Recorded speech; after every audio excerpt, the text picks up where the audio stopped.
To ensure clams remain fresh, store live ones in the refrigerator for up to 3 days after discarding any dead or broken clams.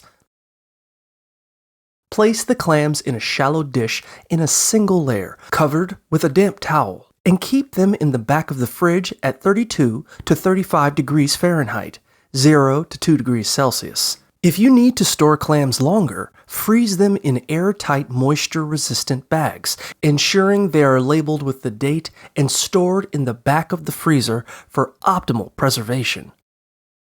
Use frozen clams within 3 months and thaw them under cool running water.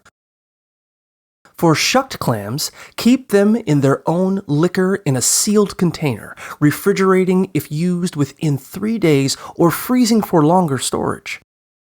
Thaw shucked clams overnight in the fridge and never refreeze thawed clams.